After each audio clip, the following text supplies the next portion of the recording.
여호수아 7장 1절부터 15절 말씀입니다. 이스라엘 자손이 전멸시켜서 주님께 바쳐야 할 물건을 잘못 다루었다. 유다 지파에서 세라의 증손이요 삽디의 손자여 갈미의 아들인 아간이 전멸시켜서 주님께 바쳐야 할 물건을 가져갔기 때문에 주님께서 이스라엘 자손들에게 진노하셨다. 여호수아가 여리고에서 베델 동쪽 베다웬 곁에 있는 아이성으로 사람들을 보내면서 그들에게 올라가서 그 땅을 정탐하라고 지시하니 그 사람들이 올라가서 아이성을 정탐하였다. 그들이 여호수아에게 돌아와서 이렇게 말하였다. 모든 백성을 다 올라가게 할 필요가 없을 것 같습니다. 2,000명이나 3,000명만 올라가도 아이성을 칠 수 있습니다. 모든 백성이 그 성을 치느라고 다 수고할 필요가 없을 것 같습니다. 성 안에 있는 사람들의 수가 얼마 되지 않습니다.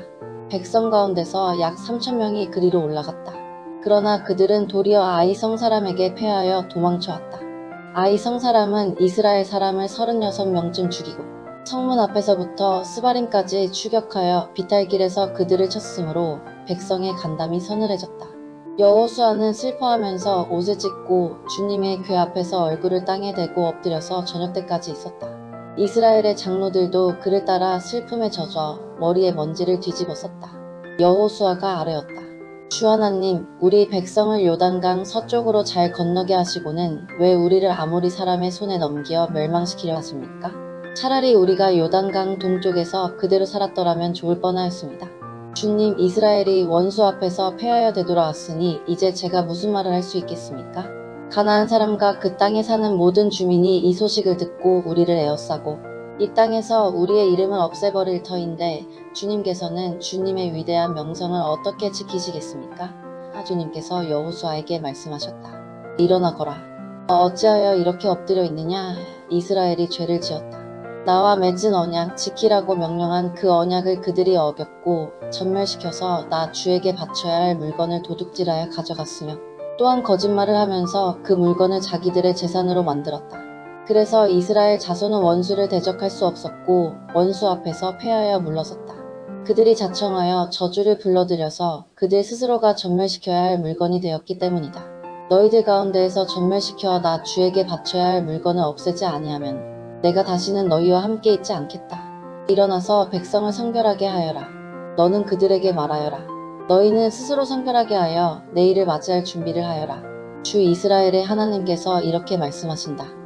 이스라엘아, 너희 가운데 전멸시켜서 주님께 바쳐야 할 물건이 있다. 그것을 너희 가운데서 제거하기 전에는 너희의 원수를 너희가 대적할 수 없다. 너희는 아침에 지파별로 나오너라. 주님께서 주사위로 뽑으신 지파는 가문별로 가까이 나오고 주님께서 주사위로 뽑으신 가문은 집안별로 가까이 나오고 또한 주님께서 주사위로 뽑으신 집안은 장정별로 가까이 나오너라.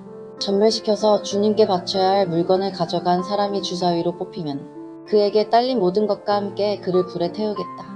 그가 주님의 언약을 어기고 이스라엘에서 수치스러운 일을 저질렀기 때문이다. 네, 샬롬. 오늘도 말씀 앞에 나오신 여러분을 축복합니다. 여러분, 오늘 지난 시간 하나님의 방법대로 멋지게 여리고성을 점령한 이스라엘의 모습을 보았습니다. 그렇다면 이 여리고성을 시작으로 계속해서 이스라엘은 다른 도시들을 점령하며 정복전쟁을 이어나가야겠죠. 그래서 오늘 본문 2절에 보면 여리고성을 점령한 후 여호수아는 여리고에서 베델 동쪽 베다엔 곁에 있는 아이라는 이름을 가진 성으로 정탐꾼들을 보냅니다. 아이성을 정탐한 정탐꾼들은 3절에서 이렇게 보고합니다. 백성을 다 올라가게 하지 말고 2,000~3,000명만 올라가 아이를 치게 하소서. 그들은 소수이니 모든 백성을 그리로 보내어 수고롭게 하지 마소서. 정탐꾼들의 보고를 들으면 여리고성과는 사뭇 다른 아이성의 모습을 알 수 있는데요.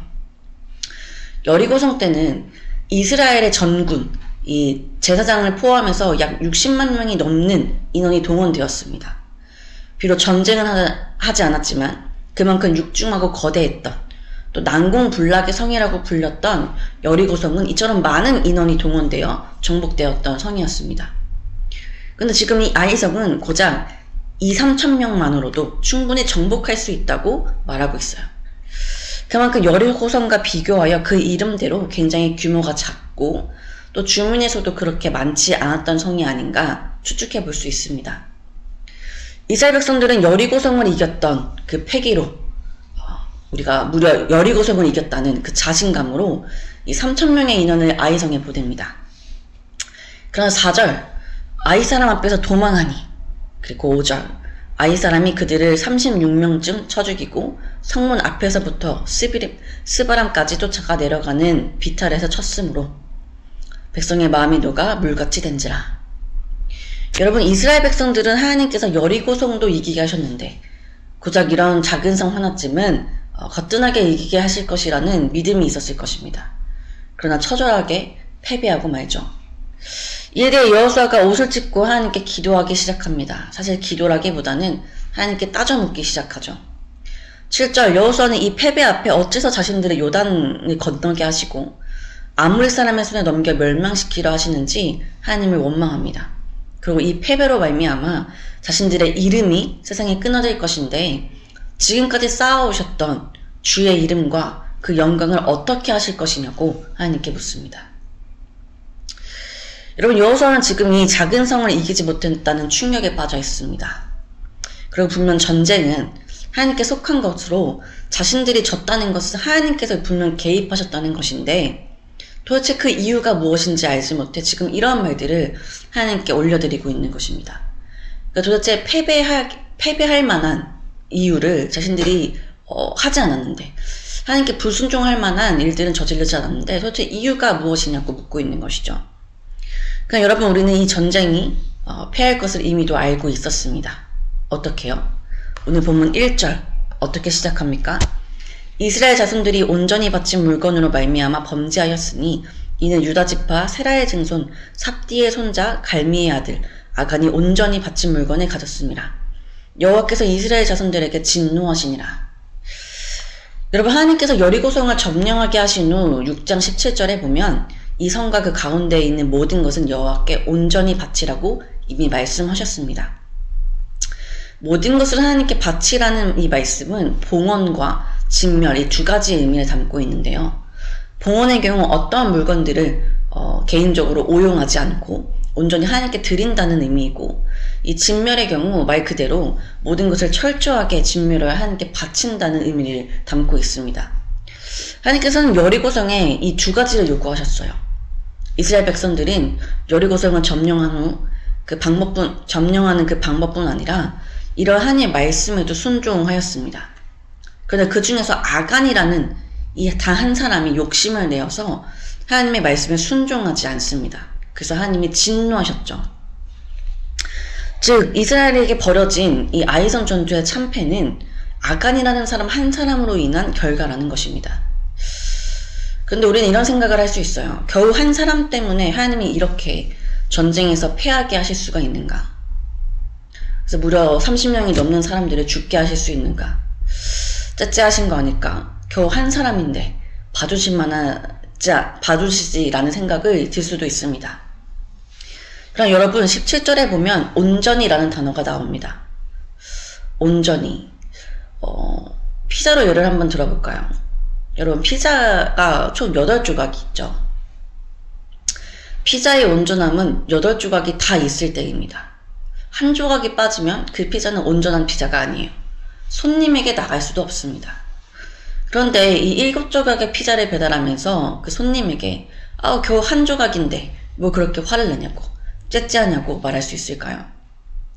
여러분, 온전함은 단 하나의 흠도 없는 상태를 의미합니다. 그래서 11절에 보면 하나님께서 이렇게 말씀하시죠. 내가 그들에게 명령한 나의 언약을 어겼으며 또한 그들이 온전히 바친 물건을 가져가고 도둑질하며 속이고 그것을 그들의 물건 가운데 두었느니라. 여러분, 하나님께서 온전히 바치라고 하신 그 명령은 단 한 사람의 범죄도 없이 하나님께 다 바치는 것을 의미합니다. 그러나 하나님께 모두를 바쳐야 했으나 아간은 하나님께 바칠 물건을 도둑질하였습니다. 하나님의 것을 가로챈 것이죠. 그렇게 하나님께서는 이 일로 인해 이스라엘 자손들이 아이성 전투에서 패배했던 것이라고 12절에서 여호수아에게 말씀하고 계십니다. 그리고 앞으로 어떻게 해야 할지를 알려주시는데요. 13절, 여호수아에게 일어나 백성들을 거룩하게 하고 그 온전히 바쳐진 물건을 이스라엘 가운데 제하라고 말씀하십니다. 그 범인을 우리는 지금 알고 있지만 지금 여호수아 백성들은 하나님의 말씀을 통해 이제서야 자신들이 아이성에서 패배한 이유를 안 정도입니다. 그러니 범인이 누군지도 알지 못한 상태죠. 그래서 14절과 15절을 보니 하나님께서는 각 지파를 나오게 하셔서 이 범인을 뽑으라고 하십니다. 그래서 각 지파를 나오게 하셔서 한 지파를 뽑게 하시고 그 뽑힌 지파 가운데 한 족속을 뽑게 하시고 그 족속 중 가족들을 모두 나오게 하시고 그 중에 한 가족을 뽑으세요. 그리고 그 가족 중에 다시 남자를 나오게 하고 그 남자 중에 누가 범인인지를 뽑게 하라 말씀하십니다. 이런 방법으로 우리는 다음 시간 그 범인이 아간이라는 것을 다시 한번 보게 될 것입니다. 근데 하나님께서는 이렇게 뽑힌 그 범인이 훔친 물건들을 불사르고 그와 그의 모든 소유도 그렇게 하라고 말씀하십니다. 여러분, 하나님의 처분이 가혹하다 생각하십니까? 그러나 여러분, 지금 이스라엘이 해야 할 일은 목숨을 건 전쟁입니다. 그리고 이 전쟁은 오직 하나님께 순종할 때 이길 수 있는 전쟁입니다. 그렇게 무엇보다 지금 이스라엘 공동체에게 요구되는 것은 하나님의 말씀에 충실히 따르고 순종하는 일이에요. 하나님이 이스라엘 공동체에게 가나안 정복, 가나안 땅을 약속하셨지만 이것에 대해서 이스라엘에게 요구하시는 것은 온전할 것과 거룩한 것입니다. 그러니까 이런 하나님의 말씀 앞에 이스라엘 공동체 가운데 아간과 같이 누군가 한 명이 이 하나님의 말씀에 순종하지 않기 시작한다면 이스라엘 공동체는 아이성과 같이 똑같이 계속해서 전쟁에서 패하게 될 것이고 가나안 정복이라는 꿈을 이루기도 전에 민족이 멸절되는 일을 겪게 될 것입니다. 그래서 사랑하는 여러분, 때로 나 한 사람의 공동체 한 사람의 죄가 이처럼 그 공동체가 걸어가는 그 길에 위협이 되고 그 길을 가지 못하게 할 수도 있다는 것을 우리는 기억해야 합니다. 교회에서 또 각자가 속한 그 공동체에서 하나님께서 그 공동체에게 주신 비전이 있고 또 그 비전을 이루기 위해 요구하시는 모습이 있을 것입니다.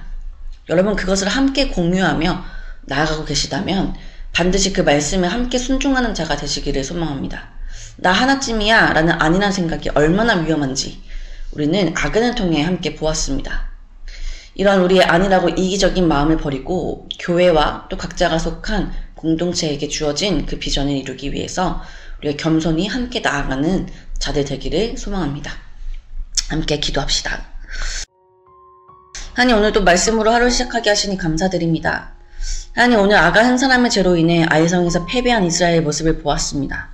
하나님, 겨우 한 사람, 그 작은 물건 하나로 이렇게까지 하셔야 하나 하는 이런 인간적인 마음이 들지만 하나님께서 이스라엘에게 가나안 땅을 허락하시며 요구하신 것은 온전함과 거룩함이셨습니다. 이스라엘이 그 광활한 가나안 땅을 취하는데 하나님께서는 오직 이것에 대한 순종만을 요구하신 것입니다. 그러나 나 하나쯤이야 라는 아간의 이기적인 행동이 이스라엘을 패배하게 하였습니다. 주님, 우리 삶에도 우리가 속한 공동체에도 하나님께서 주신 약속이 있고 또 그 약속을 이루기 위해 우리에게 요구하시는 모습들이 있습니다. 주님, 우리는 그 하나님의 은혜는 온전히 누리고 싶어 하지만 우리에게 요구하시는 그 순종에 대해서는 온전히 행하려고 하지 않을 때가 많습니다. 주님, 우리의 이런 악한 마음을 용서하여 주시고 우리 교회 또 각자의 공동체에게 하나님께서 허락하신 그 약속과 비전을 이루기 위해 함께 마음을 모아 그 말씀 앞에 온전히 순종하는 자가 될 수 있도록 인도하여 주옵소서. 오늘 하루 각자의 삶으로 나아가는 발걸음과 모든 하루의 시간 가운데 주님 함께하여 주시기를 소망하며 무엇보다 하나님이 허락하신 각자의 삶 가운데 온전한 순종의 모습으로 나아가기를 소망하며 예수님의 이름으로 기도드립니다. 아멘.